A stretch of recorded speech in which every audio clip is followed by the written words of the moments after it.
You're inside the press box. Christian FM Sports presents Inside the Press Box, where we discuss all sports from our favorite high school team to college and pro. Here's your hosts, Paul Tipton and Gary Paris. Well, hey there, Vero Nation. Thanks for joining us inside the press box. Man, it's so good to be back. Football is just right around the corner. August 16th, first exhibition game for the Fighting Indians as they'll be at home to take on Palm Beach Gardens. Hey, it's Paul Tipton along with Gary Paris. Man, it is so good to have everybody back and ready to go for some football, GP. Absolutely, Paul. Just kind of funny when when the end of the month of July ended, you start thinking football immediately. I mean, immediately you turn to the college, you hear about the college, the pros, and then you think about high school, all of it. It's exciting. Football's back for 2024. Yeah, it is fun to have football back. I mean, it's just such a staple especially in the state of Florida. I mean, you enjoy it. Everybody wants to talk about it. For the last 6-7 months, I mean, people just been going, "What do you think? What do you think? What do you know about the team? What's going on?" It's just the buzz. And now we're finally getting right close to the first time we'll get a chance, other than spring, which was kind of weird anyway because of the weather delay and finally canceling the game. We've got a somewhat of a sneak peek of what we're going to see, but we all know through the summer, a lot of things changes, and so we'll talk about some of those changes. One of those changes, Gary, that we're seeing, and this is like statewide now, is NIL is now in full effect here in the state of Florida for high school football or for high school sports in general. And so, it's one of those that, causes a lot of different discussions. And so we thought, you know what, there's a guy that we know is a good friend, that he knows a lot about what's going on in high school sports. And Jon Santucci, who's with USA Today Florida Network, he's part of the high school recruiting program and knows everything that's going on. And Jon, first of all, hey man, how's your off season been? Do you actually get an off season? Yeah, I try to take off a couple weeks in July. My wife and I just celebrated 20 years. Congratulations. Of her being punished by being married to me. So, yeah, we, usually try to take some time off then just to kind of, because, once the season starts, I won't have another day off really until like Christmas Eve, I think it is this year, like, a succession of days off. So sure. But man, this is the fun part of the year, right? So it is. I mean, everybody's 0-0. They got high hopes for their teams, and everybody's super optimistic at this point. And, obviously Vero fans no different in this. But let's talk a little bit. We'll talk a little bit about Vero Beach a little bit later. But right now, one of the biggest discussions that's been going on for several months, maybe over a year now, has been the introduction of NIL into high school sports. What's your take on it, man? What do you think about this? My honest, I was worried how far I'd go, and then I realized I'm me, so I don't know how to not go there. I actually think it's a good idea. I think the way the FHSAA is going about it is not the best idea. Okay. But I feel like if a kid can go to Publix and get a job and everybody applauds that, the idea that he shouldn't be able to find, or she shouldn't be able to find a way to, make a couple bucks, because they have a good social media following, or because they're a really good football player. The idea that somehow one's righteous and one's not, I don't buy that argument. So interesting. I'm all for it. Yeah. Jon, one of the things I read from one of your fellow writers that in sports was that there's two things that he related to in his little article, was that the law was going to make it happen, and the other was human nature. Like you just said, human nature, the part of it is, why not? And, what can be real bad about it if a kid gets a little extra money or something like that? But the other was the law. The law was on the side of the NIL, name, image, and likeness. And your thoughts on what I just said right there. Do you disagree or agree with that? No, I agree with. Look, once it went to the colleges, we started to see the lawsuit, right? That came against the FHSAA, which was very opportunistic and was never going to go anywhere. But I understood it, and I'm not against it, right? Like I just said, What I'm against is the FHSAA, and look, they're understaffed as it is. So I'm not just pointing the finger and saying, you guys had all these resources and you didn't use them. That's not the case. But I don't think you can do it right without oversight. Mm-hmm. I feel like there are people in this state who believe that winning a high school football trophy at the end of the year is more important than life itself, and they're already cheating. So now when you can put money into it, it's just going to get worse. And by the way, we know some of these kids are already getting paid, but now you can do it in a different way. I am concerned that we are going to create a division of haves and have-nots that's already pretty significant in Florida. Yeah. And I would like to see more enforcement. I wish the FHS, for example, for people who don't, have my job and sit there and watch these boring board meetings. One of the things they tried to do, or they talked about doing, was, having the FHSA approve the contracts basically to make sure they were legit, Mm-hmm. or quite frankly, my thing was, what's to stop? And I'm going to just say a private school. There's no private school that I'm going to say out loud would do this, but what's to stop a private school from, getting a deal with a car dealership, and all these kids are going to get $5,000 a year to, put out one post a year saying, oh, Mm-hmm. like my new Toyota, or fill in the blank. Like Mm-hmm. if there's no oversight, 50 kids do that, which is buying a football team. Yeah. So, if it's NIL, where it's like, hey, the kid last year, the Jeremiah Smith kid who's now at Ohio State, he, somebody wanted to give him $1 million to wear their shoes. That makes sense. But there are kids out there who might get something who don't deserve it because people are skirting the rules, and the FHSA doesn't want to enforce it. The other thing that they floated the idea of, and I really give them credit for floating the idea, was maybe we tie this to transfers. And if you transfer, you are ineligible for a year to get an NIL deal, which I'm like, wow, you want to slow down transfers? That's a great way to do it. Right? Yeah, no kidding. Yeah. They were he being the executive director, and Craig Damon, immediately shot down in that meeting by multiple board members, did not want to see a situation where they couldn't get 500 transfers in a year or whatever. I'm saying that number, but I thought it would have been a good thing. So what the FHSA said is, look, all we want is to make sure we have no oversight and that there's no rules. Well, you were worried about it being the Wild West, and now you're saying, hey, look, there's no sheriff in town, by the way. Yeah.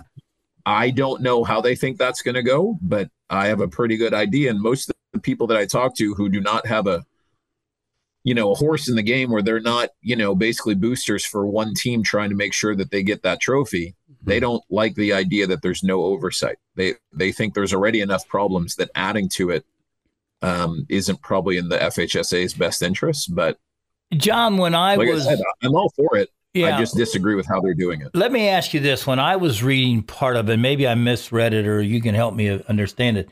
I was under the impression that every NIL deal in high school had to be approved by the Florida High School Athletic Association. Did I read that right? They took that out of the wording in the meeting before they voted. Okay. So they had a meeting in late, I want to say, oh man, I'm trying to do the math now in my head. There was one July 24th. Maybe they added it back in, and I was on vacation on the 24th, so it's very possible that they added that back in. But the meeting that I watched prior to the initial vote, which would have been, I want to say, right around May 14th or 15th,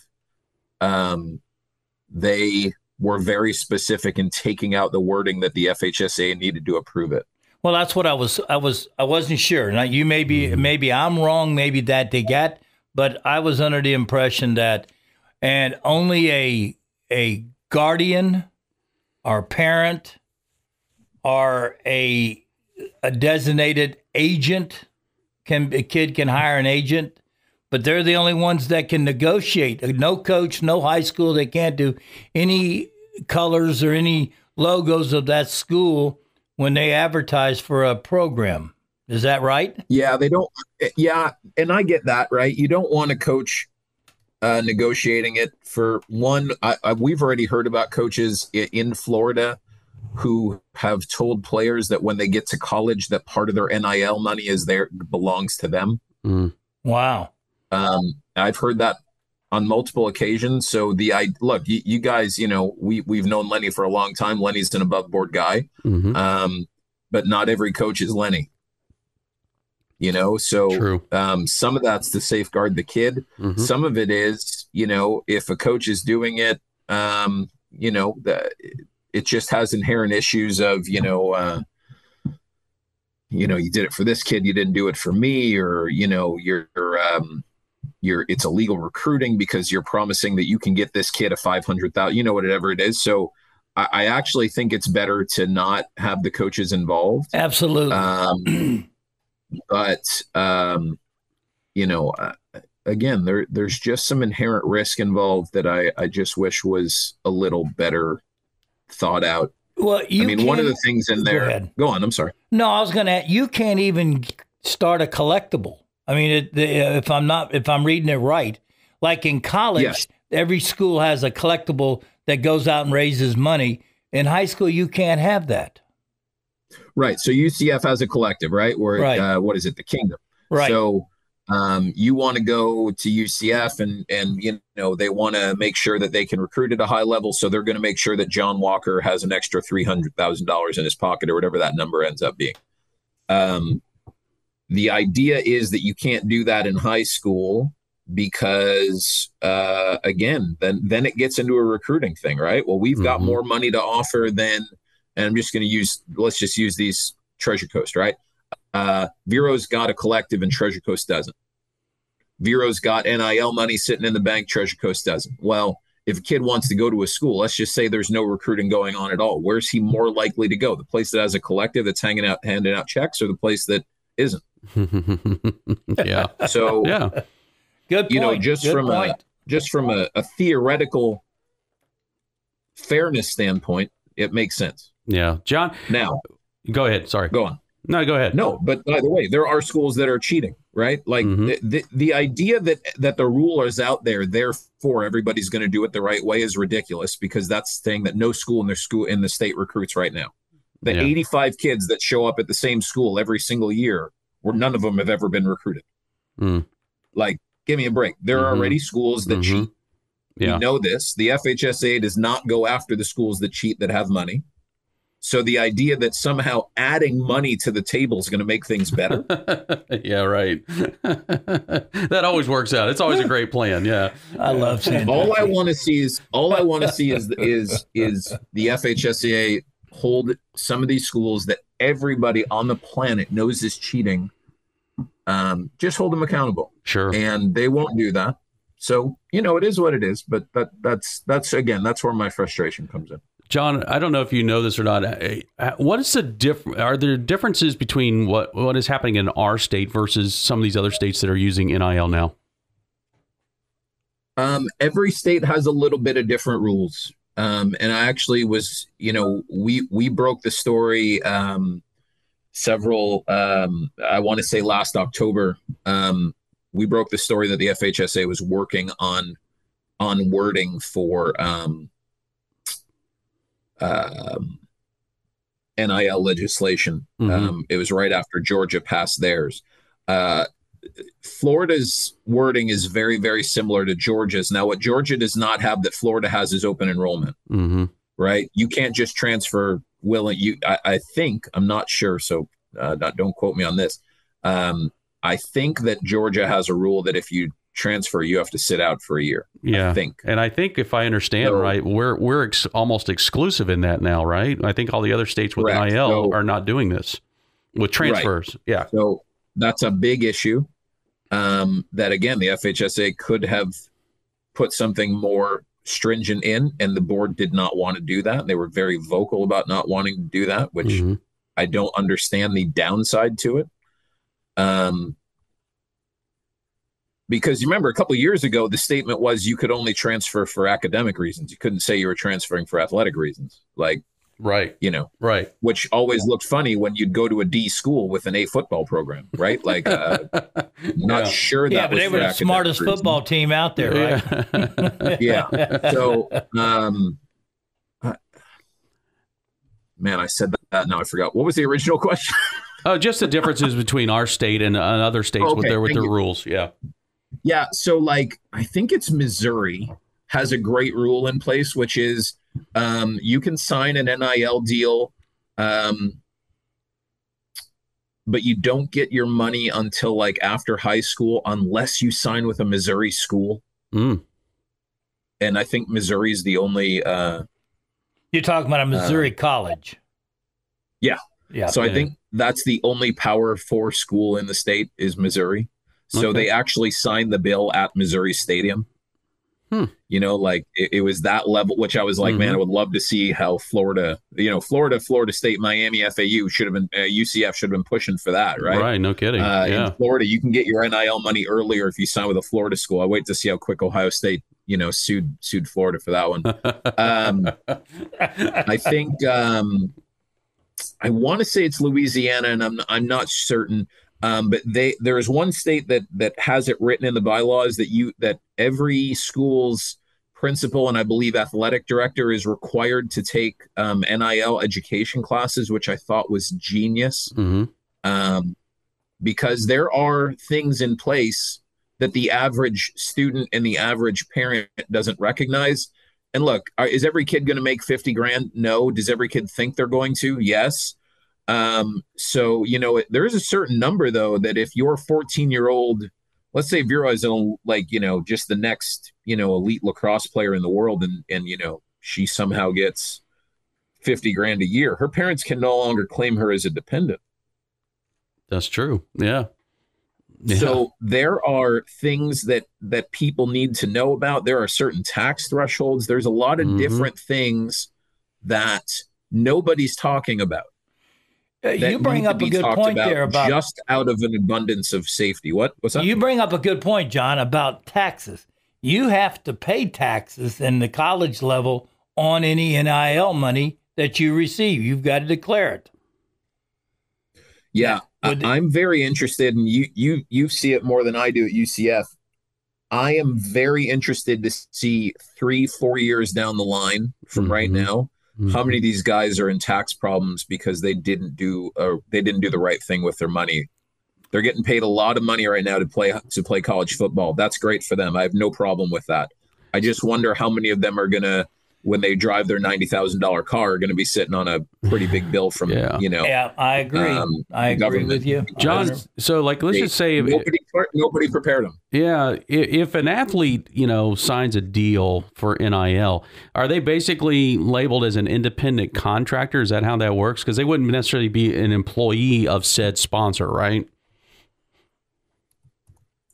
You know what? I don't know. Shockingly, I never had an NIL opportunity as a barely decent soccer player in high school in New York in the 90s. So I don't know the answer to that. I would imagine that you are an independent contractor, right? Not a full-time. Right. Yeah. I would think so. I would think that would be the case, but it also. Is LeBron James a Nike employee? I don't know. No, I doubt it. Seriously, he's probably an independent contractor. But yeah, but again, these are the things that, people have to work their way through of, as Gary was talking about with taxes and stuff. It's like, your point's well taken there. This is going to be a significant issue because, if somebody's receiving a lot of money like that, and even if it's like $5,000, it doesn't have to be like $50,000. They're going to have to make sure they take care of all their I's and T's there on this and make sure they're doing what they're supposed to do. Right. And now here's the other side of this that is just bizarre, right? And we talked about it before, but the coaches aren't supposed to be involved. Well, I'm going to use Vero as an example because we're talking, and I've known those guys for a long time, right? I used to cover this area exclusively. There's a lot of really good, smart guys that care about the kids in that coach's room, right? They're going to lead the kids in the right way and say the things that need to be said. Unfortunately, there are coaches at other programs that are going to put their hand out or lead a kid down a path he shouldn't go. So it is a two-sided coin, but it's concerning that Lenny can't give these guys advice. Yeah. I agree. Or he can't give advice without basically possibly stepping on a tripwire that nobody saw. You know what I mean? Yeah, exactly. So, well, that's an interesting topic, and I'm sure this is something we could talk about for quite some time. It's going to be interesting to see how it plays out in its first year here, and how it evolves. That said, John, I mean, obviously the state made some changes again, particularly with football and reclassifying again. We're done with the suburban and metro standings. Now we're back to just standard classification, 7 through 1A, and then there's a rural class that's in there. So there's still 8 respective classes. Thoughts on that? I mean, is this a good thing? Hate it. Hate it. Okay. Hate it so much it hurts. Yeah. Listen, here's what I know, right? And again, there's multiple perspectives, and some of them are valid too, right? But I want to see competition. Yep. That's the first thing I want to see. I've been to too many state championships that are coronations and not games. I hated seeing that. A couple years ago, Merritt Island played Miami Central. They could have played 96 times, and the only thing might have been the score might have been worse.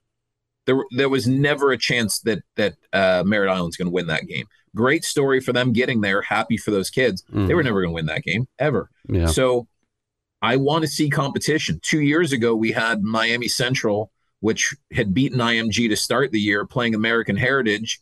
And American Heritage is driving to possibly tie the score in the last minute of the game before they fumble, I believe, deep inside Miami Central territory. That's a great game. Because you know what? American Heritage was Miami Central's almost equal that year.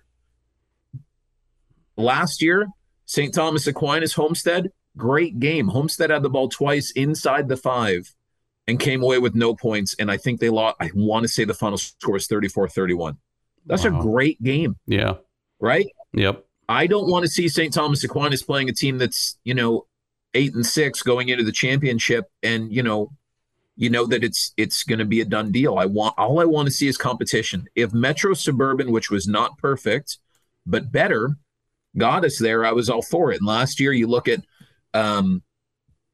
Chaminade, didn't matter who they played, right? They were going to do what they did. But 2M, which was Bowles and Norland, great game. Right, Norland is nationally ranked. Bowles ends up, not Bowles, Berkeley Prep.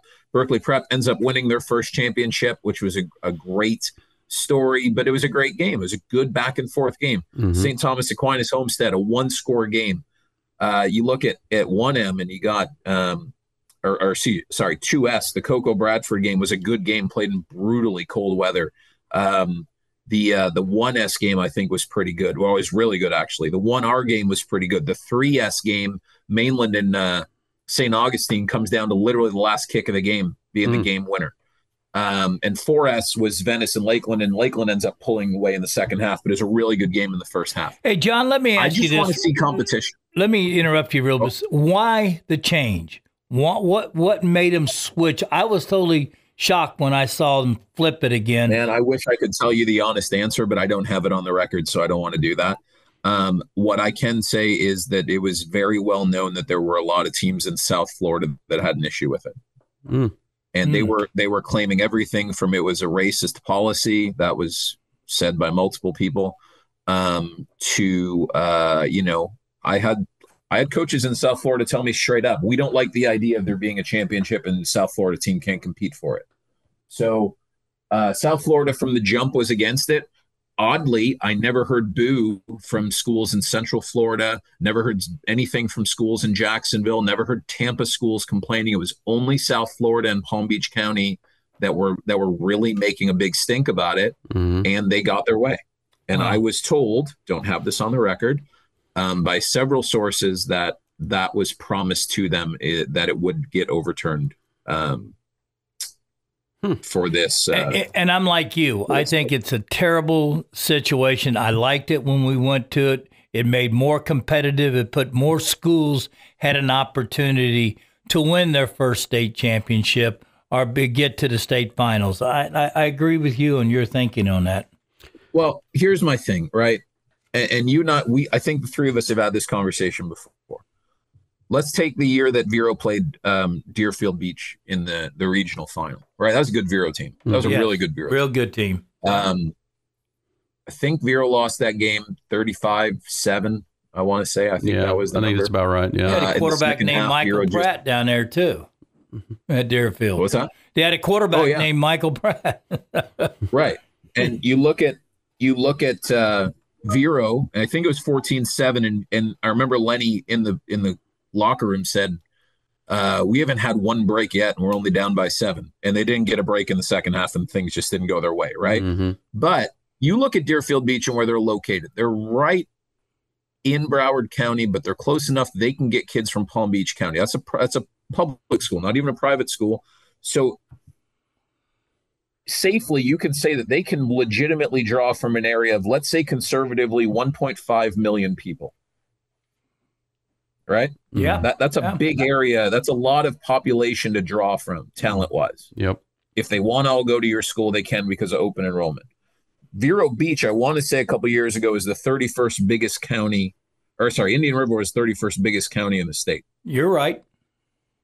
So the expectation that it's even footing, even if you bring in St. Lucie County, which is not one of the top 10 counties in the state, right? Even if every good kid from St. Lucie County goes there, which I'm sure some people are going to go, oh, they already do. No, they don't. They don't all go to Vero. But even if every kid did, you're still not competing with the South Florida school. I've made this statement before. If you go to Miami Central's practice, or you go to Chaminade's practice, or you go to Aquinas, it's not, I'm sorry, a Treasure Coast All-Star team would have a really tough time playing them. There's just not the same amount of kids. No, you're 100% right. Yeah. And I agree with you on that. I've always said that South Florida, they have a way of, even when it's illegal to recruit back, we didn't have open enrollment. They had a way of doing it down there. Right. And you found that in 1 year outside Lakeland or Venice, they all won the state championships. Right. I mean, look, I've said this analogy before a couple of years ago, right? Coach K steps down from Duke. If Coach K goes to any school in South Florida, any school between Miami and Palm Beach County, he'll get 12 elite basketball players from South Florida to all play for him within a day. If he goes to Okeechobee High School, I don't think he's getting 12 elite kids to play for him. I just don't see it. They're not driving that far every day. No, you're good point. Good point. So the idea that that your geography is not the primary issue doesn't hold water. That's why Chaminade I went to the game. Chaminade beat Seminole. Seminole's one of the biggest schools in Florida. Chaminade is one of the smaller schools in Florida. Chaminade beat them. Well, if geography is the only thing that matters, if school size is the only thing that matters, Seminole should have destroyed them. True. Yeah. Yeah. Clearly it's not. Yeah. John, with us heading into the new football season, you guys fired up. With us heading into the new football season, what are the teams we ought to keep our eye on? I mean, just around the state. All the ones that you already know about. I mean, look, these schools don't they reload. Yeah, right? sure. I mean, Venice and Lakeland are probably going to be really good. Mm-hmm. Aquinas is going to be good. St. Augustine's going to be good. Mandarin is loaded again. I think Bishop Vero could be really good. They got the best quarterback in the state as far as the class of 2025 is concerned in mm-hmm. Carter Smith. He's mm-hmm. phenomenal, headed to Michigan. Shockingly, St. Thomas Aquinas is going to be good. It's the same schools. The idea that it really changes a lot is not fair or not wise. As far as your region, can we get into your region a little bit? Yeah, of course. In 7A. Yeah, that's all we care about anyway. I think it's a 3-team region, and I could be wrong, but I think it's going to be Vero, Treasure Coast, and Palm Beach Central, and I think Jupiter could play a spoiler role because I really do like some of those players. But for the most part, I think we're in this cycle right now where Treasure Coast does what they do incredibly well, and they're really well coached.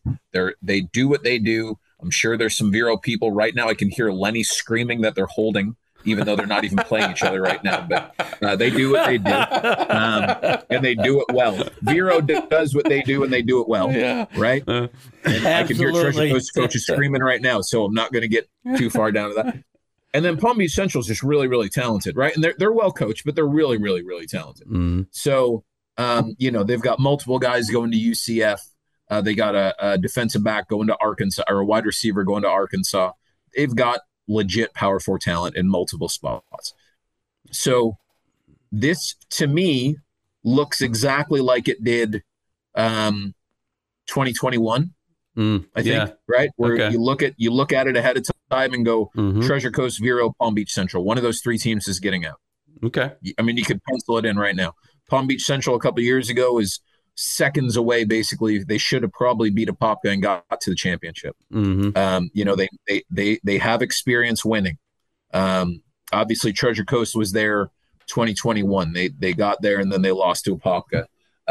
Vero's still looking for that breakthrough. I used to know the number. I don't remember the last time they got to a Final Four, but is it an easy road? I don't think there is an easy road when it's a violent game like football, but is it a clearer path? Yeah, I think that's a fair way of saying it. Yeah, agreed.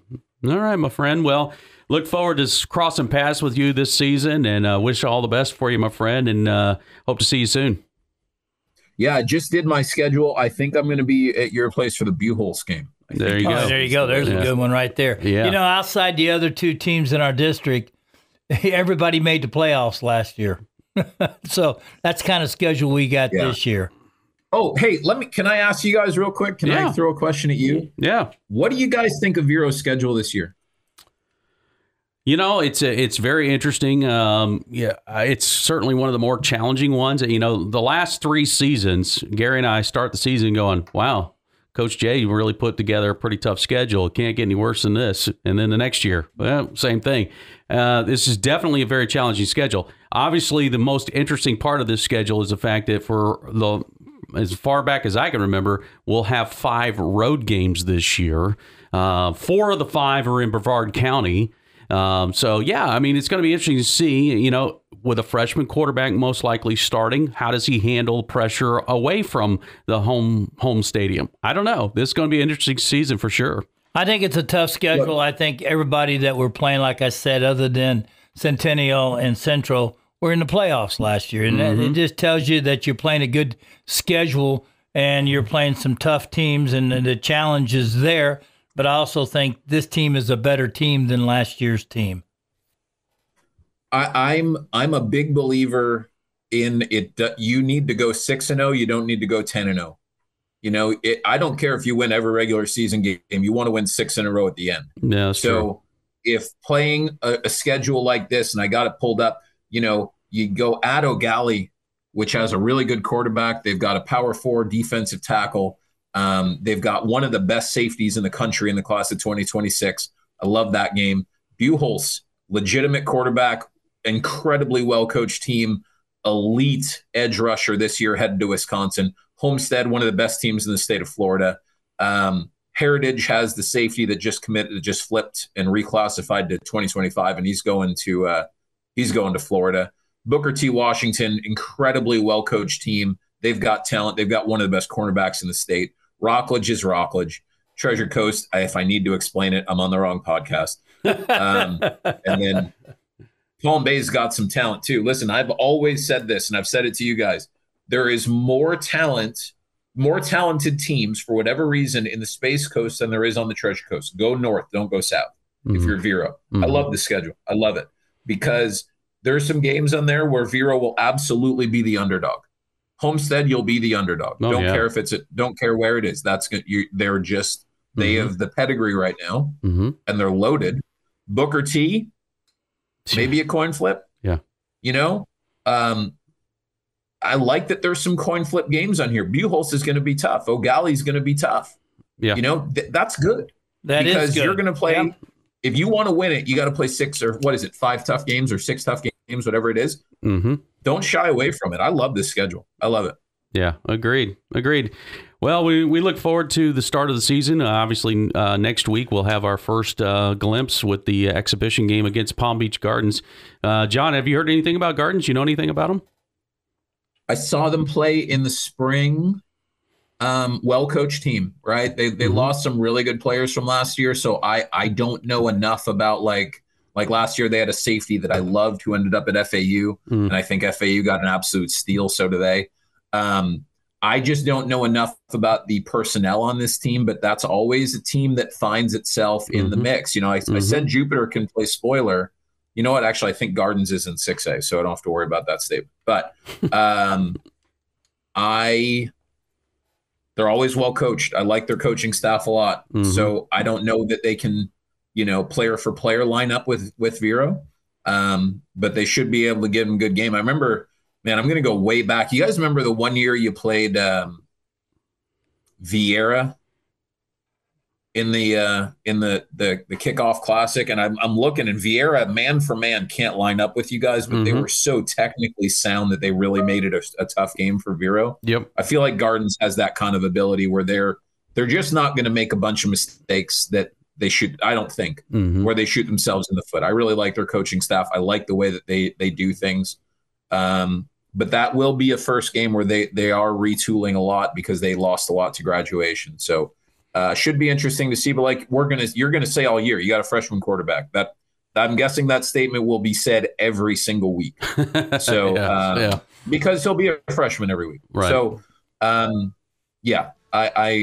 I'm interested to see how that goes. But again, you want a team that should be able to punch you in the mouth a little bit. You got to go through some adversity and some difficulty. So I like it. All right. Thanks, John. Appreciate it, man. Thank you, John. Appreciate you guys. All right, folks. That's going to do it for this podcast. Next week, Gary and I will start breaking down the start of the season. So look forward to it. As always, go Indians. Thanks for joining us inside the press box. For more, go to ChristianFM.com.